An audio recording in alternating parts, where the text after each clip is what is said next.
ఈ ఎంసెట్ లేదా ఎఫ్సెట్లో మంచి ర్యాంక్ రాని విద్యార్థులకు బెస్ట్ ఆల్టర్నేటివ్ సిఏ కోర్సులు అడ్మిషన్లు జరుగుతున్నవి. ఓ పిల్లగా ఆ పిల్లకడ ఫోన్ చేసి మాట్లాడరా అని చెప్పేసి మా దాకా వచ్చింది తెలుసా. మీకు ఎవరు చెప్పినామంటే అయ్యా అందరు మాట్లాడుకుంటారు మీరు మాట్లాడుకోరా అని చెప్పేసి చాలా మంది మమ్మల్ని అన్నారు. నాకు అప్పుడు కొద్దిగా సిగ్గేస్తాం, అమ్మ వద్దు ఇప్పుడేం మాట్లాడద్దు, వచ్చిన అంటే పెళ్ళైన తర్వాత డైరెక్ట్ మాట్లాడుతుంది అని అనుకున్నా. తినతో ఫస్ట్ నేను మాట్లాడని చెప్పానంటే స్టేజ్ పైన కాళ్ళు కడిగిన తర్వాత ఫోటోలు తీస్తారా సంథింగ్ ఏదో అయింది. అప్పుడు బొట్టు కారిపోతుంది, బొట్టు తుడుచుకోవాలి నాకు కచ్చిపిచ్చి చెప్పిన. అప్పుడు దాకా మాట్లాడలేదు మీరు, ఎంగేజ్మెంట్ కి ఒక ఫోన్ కూడా చేయలేదా? మీరైనా చేయలేదా? నేను కూడా చేయలేదు, నేను చేయలేదు, తను చేయలేదు. ఎప్పుడన్నా ఇలా అన్నయ్య గానీ ఇలా అంటే ఇక అన్న వాళ్ళు బావ వాళ్ళతోటి అట్లా ఫోన్ మాట్లాడారు. అంటే ఇక షాపింగ్ పెళ్లి షాపింగ్ అది అలాంటప్పుడే. ఇంకోటి ఇష్టం ఏంటంటే పెళ్లి చూపులకు పోయి అంటే ఎంగేజ్మెంట్ కదా, ఎంగేజ్మెంట్ అయిన తర్వాత పెళ్లి ముందుకు వస్తుంది కదా, పెళ్లి వచ్చే మూమెంట్ లో ఇప్పుడు బట్టలు కానీ బంగారం కానీ సంథింగ్ దేనికో పోతా ఉంటారు కదా. బట్టలకు పోయినప్పుడు నేను పోలేదు, తిని కూడా రాలేదట. అనుకోని ఫోన్ మాట్లాడుకొని రాలేమేమో అనుకున్నారు. అందరు అట్లా అనుకోరు, మేము ఫోనే మాట్లాడుకోము. అయ్యా పిల్లగాడు రాలేదు పిల్ల రాలేదా అని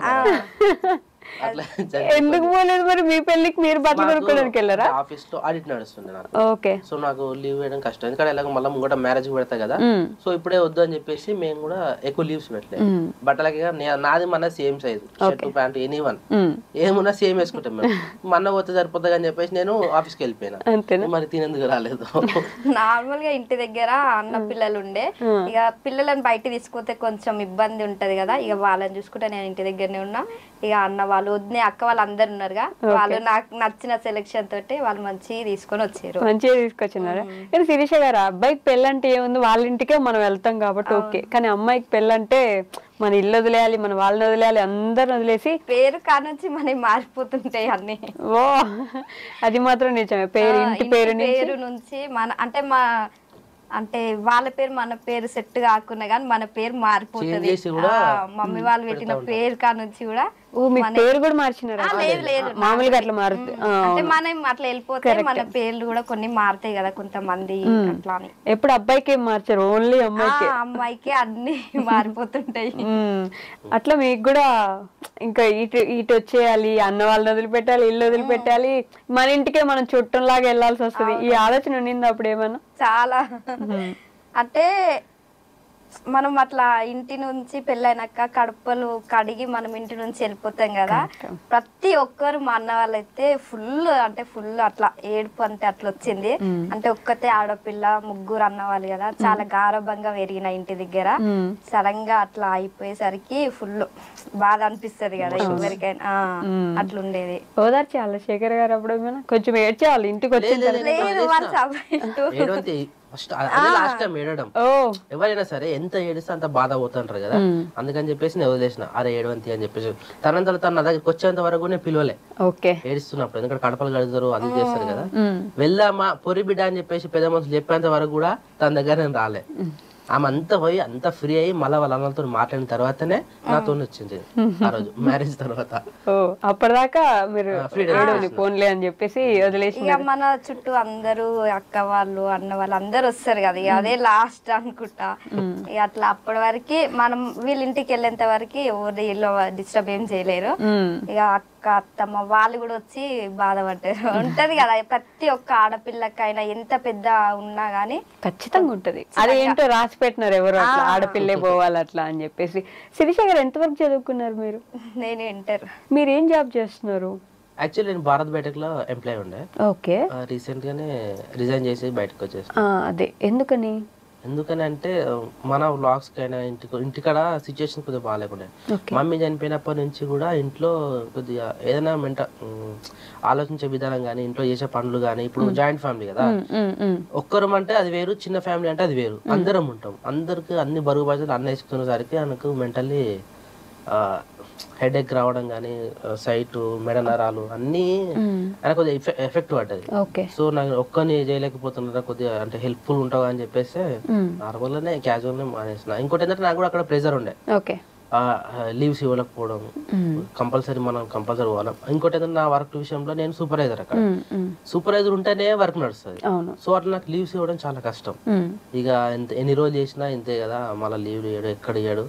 ఇప్పుడు మన అవసరానికి మాత్రం లీవ్ మాత్రం కంపల్సరీ ఇవ్వడు.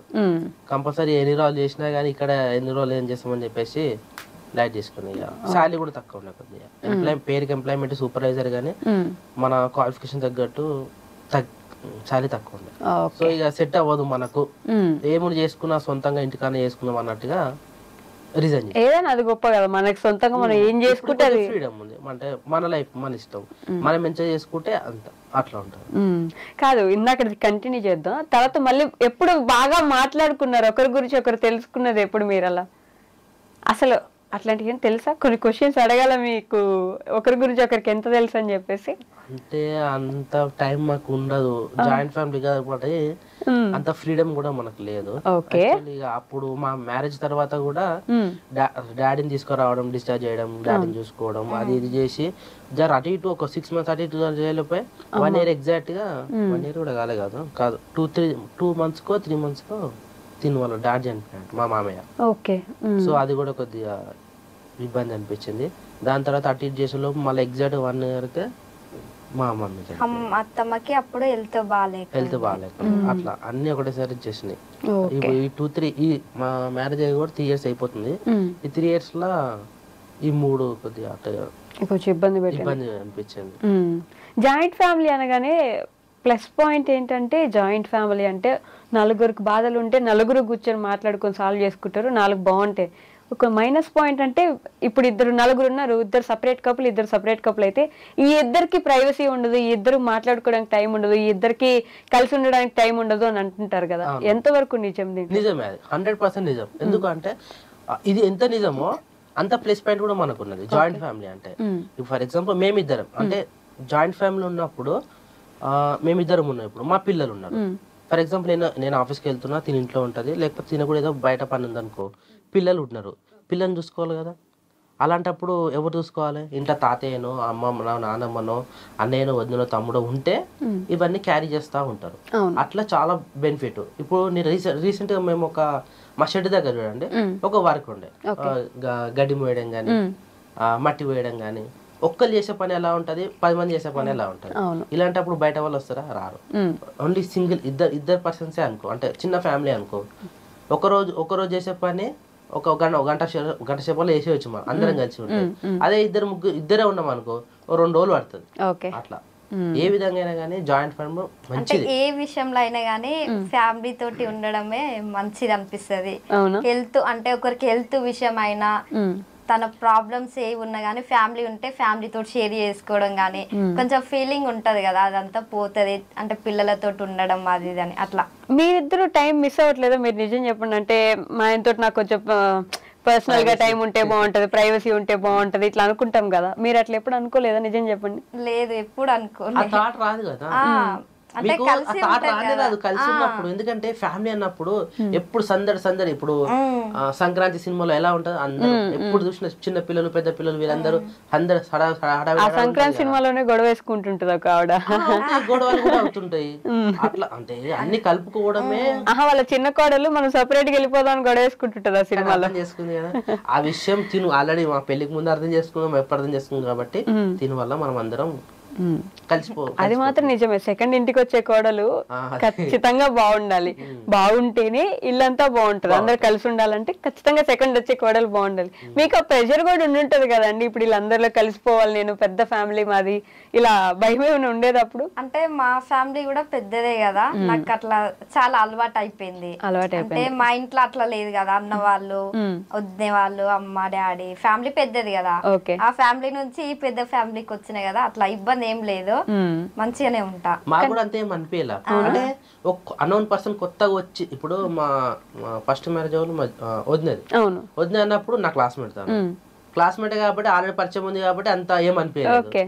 జ్యోతి మా బావకి ఇచ్చేసినాం కాబట్టి అట్లా నడిచిపోయింది. ఈ మొక్కతే కొత్తది అన్నోన్ పర్సన్ మన ఫ్యామిలీలోకి ఎంట్రీ అయింది, ఎట్లుంటుందో అని చాలా అనిపించింది. అసలు ఈమె వచ్చిన విషయం కూడా మాకు ఎవరు తెలియదు, అంత సింపుల్ ఉండిపోయింది. అంటే ఫస్ట్ అక్క ఫ్యామిలీలో అందరితోటి కలిసిపోయింది, అత్తమ్మ మామయ్య బావాలు ఏ చెప్పినా తను వింటది, మంచి ఉంటది. కానీ నెక్స్ట్ వచ్చాయి అమ్మ ఎట్లుంటది, ఫ్యామిలీ విడగొడుతుందా, మంచి ఉంటది అని కొంచెం ఇంట్లో ఉన్న వాళ్ళకి టెన్షన్ ఉంటది. నా విషయంలో అయితే వాళ్ళు అట్లా టెన్షన్ పడ్డారంట, మంచి ఉంటుందో లేదో, గొడవలు అయితే విడిపోతామని. కానీ ఒక 6 months వరకు అబ్జర్వ్ చేసిర్రు నన్ను కూడా, మంచి ఉంటదా ఇట్లా గొడవలు ఎట్లా అయితే అని. అత్తమ్మ చాలా ఏమన్నా చెడు జరగబోతున్నా ఏమైనా ఉన్నా కానీ ముందే పసిగట్టి మా అమ్మ అట్లా కాదు బిడ్డ, ఇట్లా చేస్తే బాగుంటది, అట్లా చేస్తే బాగుంటది అని చెప్పేసి ముందే చెప్పేస్తుండే. అది ఎవరికైనా సరే మా అమ్మ మాటలో నడుచుకున్నాం కాబట్టి ఇప్పటికి స్టిల్ ఇప్పటి వరకు ఇలానే ఉన్నాం. మిస్ అవుతారా అమ్మని? చాలా. మీరు ఎక్కువ మిస్ అవుతున్నారా? అంటే నాకు తనతో అత్తమ్మతో అయితే ఒక 1 year మా ఇద్దరిది. అక్క అత్తమ్మ వాళ్ళంటే చాలా సంవత్సరాలు. కానీ ఇప్పటికైనా నాకు అనిపిస్తుంది అత్తమ్మ ఉంటే బాగుంటది. ఈ 1 year లో ఎలా ఉండేవాళ్ళు మీతోటి? మీ అత్తమ్మ రిలేషన్ ఎలా ఉండేది? అంటే చాలా తక్కువ. అంటే అత్తమ్మ డ్యూటీకి వెళ్ళిపోతుండే, ఎక్కువ అక్కతోటే ఉంటుండే. ఏదైనా అక్క నేను షేర్ చేసుకుంటుండే. నేను మా వాళ్ళ ఇంటి అంటే అమ్మోళ్ళ ఇంటికి వెళ్ళాలన్నా ఫస్ట్ అక్క నేను ఇంటికి వెళ్తా, అత్తమ్మతోటి చెప్పు అంటే తినకేం చెప్పకపోతుండే నేను ఇంటికి పోతా అని. ఫస్ట్ అక్కకి చెప్పి అక్క అత్తమ్మతోటి చెప్తే అత్తమ్మ అప్పుడు చెప్తుండే శీర్షని ఆ ఇంటి దగ్గర దింపిరా, తను 2 రోజులు ఉండొస్తుందంట అని చెప్తే అప్పుడు మా అమ్మ చెప్తే నాకు తెలుసు. మీరు అన్నారు కదా ఇప్పుడు అదేదో ప్రైవసీ అని, జాయింట్ ఫ్యామిలీ అట్లా డైరెక్ట్ వచ్చి చెప్పడానికి అలా ఉండదు, ఫ్రీడమ్ ఇట్లా రావాలి. అంటే ఎక్కువ నేను పెళ్లి చేసుకొని వెళ్ళినప్పటి నుంచి అన్ని అక్క అంటే అత్తమ్మ ఉంటే అత్తమ్మ చెప్తుండే. కానీ అప్పుడు మా అమ్మాయికి హెల్త్ బాగాలేగా, నాకు అంతేం తెలియదు కదా, కొత్తగా వెళ్ళిన ఈ అక్కనే చూసుకుంటే ఆమె ఎట్లా చూసుకుంటుందో ఇక నేను ఆమెను చూసి నేర్చుకొని నేను కూడా అదే అట్లానే ఉంటుండే. ఇలాంటి విషయాలలో కానీ మంచి చెడు చెప్పే విషయాలలో మాత్రం మస్తు మిస్ అవుతాం మేము మమ్మల్ని. ఎందుకంటే చెప్పనీకి లేదు, మా మమ్మీ లేదు. డాడీ అంటే మనకు తెలుసు, ఇప్పుడు డాడీ మాతో ఉంటారు కాబట్టి ఓకే. కానీ కొన్ని విషయాలు ఫ్యామిలీ ఇంట్లో విషయాలు కానీ హెల్త్ విషయాలు కానీ బయట వాళ్ళతో ఎట్లా మెదులుకోవాలి, ఎవరు వేస్తుంటారో అన్ని చెప్పేది మాత్రం తల్లి ఒకటే. మన కడుపులో అంటే మనకు ఆకలి అవుతుందా లేదని చూసి చెప్పేది కూడా తల్లి ఒకటే. ఎప్పుడు ఏడవైనా కానీ తిన్నావా బిడ్డ అని అడిగేది మాత్రం అమ్మ ఒకతే. అదైతే మేము చాలా మిస్ అవుతాం, ఎందుకంటే అది చెప్పుకోలేనటువంటిది. అది నిజంకి బాధ అనిపిస్తుంది. మేము ఎంత సంతోషంగా ఉన్నా, ఎంతమంది కలిసి హ్యాపీనెస్ గా ఒక దావత్ చేసిన ఇంట్లో మాకు ఎప్పుడు దావత్ లానే ఉంటది. ఇంట్లో సందడి ఒక పండగ వాతావరణం ఉంటది. కానీ ప్రతిరోజు మమ్మల్ని మిస్ అవుతారు. నాన్న అదొక ఇది ఉంటది, అది మాకు అట్లా అనిపిస్తుంది. మీకు అదేనా? సేమ్ అంటే అత్తమ్మ ఉంటే కొన్ని ఇంకా బయకడి పనులైనా కొంచెం బయట పనులు ఇంకా నేర్పిస్తుండే, అవి చాలా మిస్ అయినాం. అంటే వేరే వాళ్ళతోటి ఫ్యామిలీ చుట్టాలు ఉంటారుగా, వాళ్ళతోటి మనం ఎట్లా ఉండాలి అది కొంచెం అంటే ఇప్పుడు అక్క కూడా నేర్పిస్తుంది బయటికి వెళ్ళినప్పుడు. ఇంకా తను ఉంటే ఇంకెక్కువ పరిచయాలు అట్లా ఉంటది కదా అనిపిస్తుంది. ఓకే ఓకే సరే. ఇప్పుడు శిరీష గారు అంటే మంచి పర్ఫార్మరు, మంచి డాన్సరు, మంచి ఆర్టిస్ట్ అంటుంటారు కాబట్టి అందరూ. ఇప్పుడు డాన్స్ అయితే చేపించలేం కానీ ఒక పాట అయితే పాడేది. డాన్స్ అయితే చేస్తారు, మాతో చేసింది. పెళ్ళైన కొత్తలో ఎవరైనా డాన్స్ చేస్తారా? ఎవరైనా మోమాటం ఉంటది. అవును, కానీ పెళ్ళైన రోజే నాతో బుల్లెట్ బండి సాంగ్ పైన డాన్స్ చేసింది. మళ్ళీ మేము వినాయకుడిని పెట్టినప్పుడు కానీ సంథింగ్ మా వినాయకుడు మెయిన్ వినాయకుడు ప్రతిసారి మాతో కలిసి డాన్స్ చేస్తుంది. అప్పుడు బాగున్నా ఎవరున్నా అన్ని పట్టించుకోరు, డాన్స్. ఫస్ట్ టైం అంత పెళ్లిలో నేను అంత డల్గా ఉండేసరికి ఇట్లా డాన్స్ చేస్తుందా ఇట్లుంటదా అని అందరు షాక్ అయిపోయారు నేను డాన్స్ చేస్తే. అంటే ఇంటి దగ్గర అన్న వాళ్ళు ఉంటారుగా, నార్మల్ గా నేను మా అన్న వాళ్ళతోటి డాన్స్ చేస్తుంటా. అట్లా అలవాటు అయ్యి సడన్ గా మనకు డాన్స్ వచ్చిన వాళ్ళు సాంగ్ కొంతమంది డాన్స్ చేస్తే మనకు కూడా ఫీలింగ్ చెయ్యాలి అని అనిపిస్తుంది. ఒకటే అడుగుతా ఉంటా ఎప్పుడైనా, పెళ్లికి ముందు వేరు, పెళ్లి తర్వాత వేరు. కొంతమంది పెళ్లికి ముందు ఎంత టాలెంట్ ఉన్నా పెళ్లి తర్వాత తొక్కేసుకొని వాళ్ళంతా వాళ్ళే నాకు వద్దు, నాకు పెళ్లి అయింది కదా ఎవరైనా ఏమని అనుకుంటారు అని చెప్పి చాలా మటుకు అయితే లోపల దాచిపెట్టుకుంటారు. నేను మీకు మస్తు ఫ్రీడమ్ ఇస్తా, నీ ఇష్టం, నువ్వు దేనికి సిగ్గుపడకు. రీల్స్ అంటారు, రీల్స్ చెయ్యి, ఏమవుతున్నారు ఆల్రెడీ చేసిందట ఒకప్పుడు పెళ్లి కాకుండా చేసిందో ఫ్లాట్ లేదు, చెయ్యి, నేనే సపోర్ట్, నేనే వీడియో తీస్తా, చెయ్యమని ఎంకరేజ్ చేస్తా ఉంటా, డాన్స్ చేయమని చెప్తా ఉంటా. కానీ అన్ని టాలెంట్ మొత్తం లోపల తొక్కేసుకొని ఉంటా ఉంటది. కానీ ఇప్పుడు బయటకు పడుతుందో అర్థం. ఇప్పుడు ఒక టాలెంట్ చూపిద్దాం, మీలో సింగింగ్ టాలెంట్ చూపిద్దాం మన జనాలకి. అవునవునవును, నేను ఎప్పటి నుంచో టార్గెట్ చేసిన ఈ విషయం.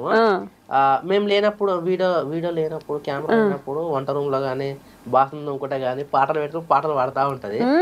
పాడు శిరీష అంటే ఎప్పుడు వాడదు మళ్ళీ, ఇప్పుడు వాడదు. సందర్భం వచ్చింది ఇప్పుడు పాడాలి. చాలా మంది అడుగుతారు కానీ ఏదైనా సాంగ్ వస్తే ఆటోమేటిక్ అట్లా వస్తుంది కానీ నా అంతలో నాకు భయం వేస్తుంది. ఏ సాంగ్ చెప్పమంటారు చెప్పండి, అందిస్తాం.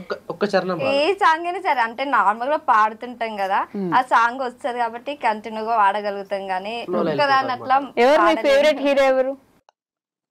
పవన్ కళ్యాణ్. నాకు కూడా పవన్ కళ్యాణ్. అంటే కొంచెం మన నడిపన్న Pawan Kalyan style, hair style అట్లా చేస్తాడు. ఇక తన చిన్నప్పటి నుంచి అన్న వాళ్ళని చూస్తాడు, అట్లా ఇష్టం అనిపిస్తుంది. ఇప్పుడు పవన్ కళ్యాణ్ గారితో ఒక సాంగ్ పాడండి. అట్లా రాలేదు, వస్తుంది. ఈ రోజు మీ టాలెంట్ చూపించేసేదే, ఖచ్చితంగా చూపించేస్తాం జనాలకి. అది ఏదైనా ఓకే. రాదా? మీ వీళ్ళ చెల్లి సాంగ్ ఉంది కదా, మొన్న వాడినావు కదా, సెలేరు అంటున్నావు, పల్లేరు గాయలు, అది పాడు. మన ఊరి పాడు. మన ఊరి సిరివిన్కరో మల్లేశ రేగడి భూములరా, మల్లేశ రేగడి భూములరా, పల్లేరు గాయలురో మల్లేశ పాదాలకే గుచ్చెరా, మల్లేశ పాదాలకే గుచ్చెరా. ఫ్యామిలీ అందరు ఒకటే పాట పాడాలని ఫిక్స్ చేస్తున్నారా? అంటే స్వామి గారు కూడా ఇదే లైన్ ఇంతే పాడినారు పాట. ఇంట్లో సాంగ్ బయటికి రాలే మనకు, స్టూడియోలో విషయాలు. ఇది కూడా మాకు అట్నే అనిపిస్తుంది. ఇంతవరకు మేము ఎప్పుడు చేయలేదు. నేను తను ఆడవాళ్ళు కొన్ని వినాలనుకుంటారండి, మంచిగా అనుకోలేదు. అదిగో కొంచెం చెప్పు, మంచి నా కాలం